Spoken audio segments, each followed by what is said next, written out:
GPT. ChatGPT adalah sebuah chatbot AI berupa model bahasa generatif yang menggunakan teknologi transformer untuk memprediksi probabilitas kalimat atau kata berikutnya dalam suatu percakapan ataupun perintah teks. Menariknya, pesaing ChatGPT telah datang dari rival abadinya Amerika Serikat, yakni Tiongkok. Ini seru. Sebelum lanjut, saya tuntaskan terlebih dahulu sedikit informasi tentang ChatGPT. ChatGPT dikembangkan oleh OpenAI, sebuah laboratorium penelitian kecerdasan buatan yang berpusat di Ohio, Amerika Serikat.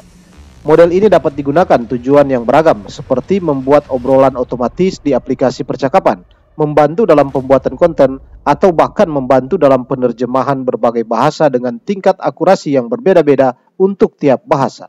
ChatGPT diluncurkan sebagai prototipe pada 30 November 2022 dan cepat menarik perhatian untuk respon yang detail dan artikulasi jawaban yang baik dengan domain pengetahuan yang banyak. Tetapi akurasi faktual yang bervariasi telah diidentifikasi sebagai kekurangan yang signifikan.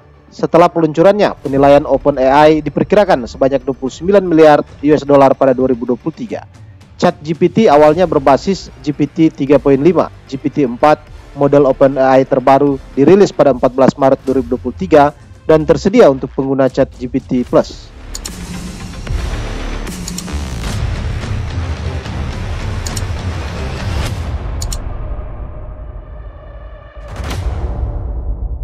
Diterbitkan pada Juni 2023 oleh CNBC, pusat ketegangan Amerika Serikat Tiongkok dalam beberapa tahun terakhir adalah perebutan supremasi teknologi antara kedua negara. Washington telah berusaha untuk memutus akses terhadap teknologi utama Tiongkok seperti semikonduktor, sementara Tiongkok berupaya meningkatkan swasembada dan melepaskan diri dari teknologi Amerika.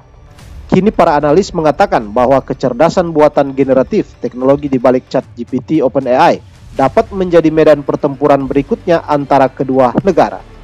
Meskipun kedua negara mencari hubungan yang lebih baik setelah Menteri Luar Negeri Amerika Serikat Antony Blinken telah bertemu dengan Presiden Tiongkok Xi Jinping Juni lalu, para analis mengatakan ketegangan teknologi akan terus berlanjut. AI dipandang sebagai teknologi penting oleh kedua negara. Kemungkinan besar akan terseret ke dalam pertarungan teknologi kedua belah pihak.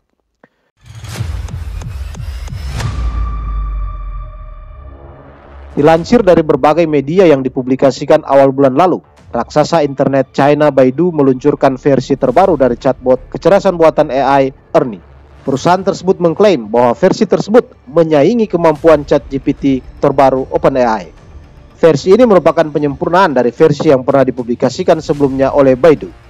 Robin Li, pendiri dan CEO Baidu, mengatakan dalam presentasi bahwa pemahaman, kreasi, logika, dan memori Ernie sama sekali tidak kalah dengan GPT-4, mengacu pada model terbaru OpenAI.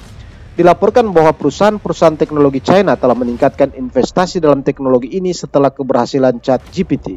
Namun internet dikontrol dengan ketat di China, dan sebelum peluncuran chatbot domestik seperti Ernie, pemerintah menerbitkan pedoman tentang pengembangan dan penggunaan AI generatif.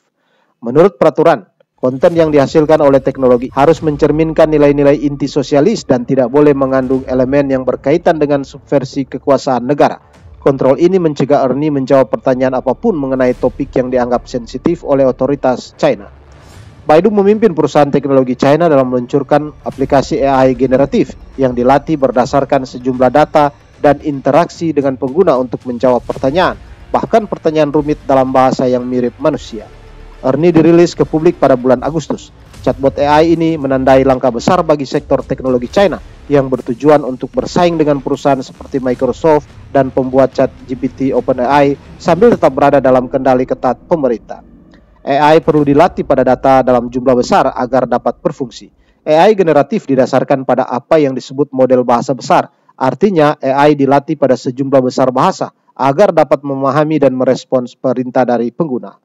Pemrosesan data ini memerlukan daya komputasi dalam jumlah besar yang ditenagai oleh semikonduktor tertentu, seperti yang dijual oleh perusahaan Amerika Serikat Nvidia yang dipandang sebagai pemimpin pasar dalam chip tersebut.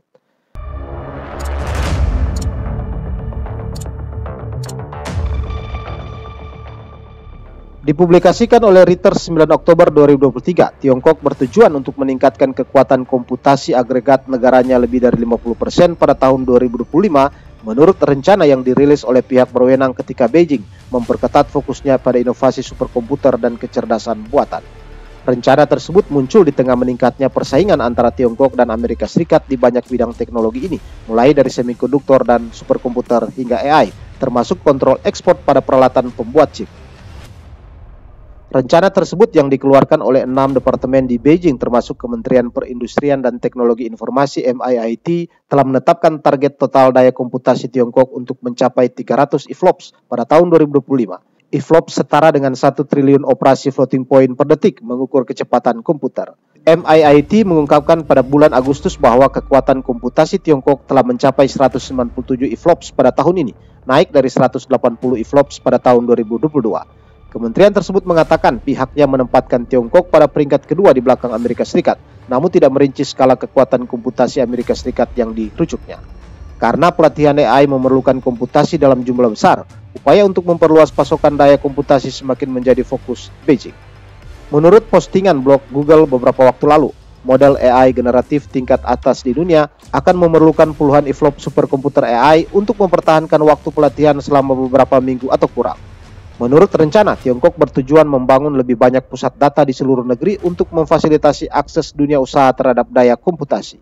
Untuk memenuhi tuntutan industri AI yang berkembang pesat, Beijing juga berencana untuk meningkatkan infrastruktur komputasi di Tiongkok bagian barat. Provinsi-provinsi yang luas namun berpenduduk lebih sedikit di Tiongkok seperti Guizhou di barat daya telah lama ditugaskan untuk membangun pusat data besar-besaran untuk menggerakkan internet di negara tersebut. Fokus lainnya adalah meningkatkan kecepatan dan efisiensi jaringan komputasi. Rencananya mengatakan bahwa kecepatan transmisi antara fasilitas komputasi penting tidak boleh membiarkan latensi lebih dari 5 milidetik. Namun ada masalah besar yang dihadapi Tiongkok dalam pengembangan AI. Namun masalah ini coba kembali dipecahkan oleh Baidu. Sebagian dari pembatasan yang diterapkan Amerika Serikat saat ini bertujuan untuk memutus akses terhadap beberapa chip utama Nvidia dari Tiongkok yang pada gilirannya dapat menghambat pengembangan AI di Tiongkok. ChatGPT yang dikembangkan oleh perusahaan Amerika OpenAI telah menggemparkan dunia dan telah memicu perlombaan senjata AI antara perusahaan teknologi Amerika termasuk Microsoft dan Alphabet yang merupakan investor.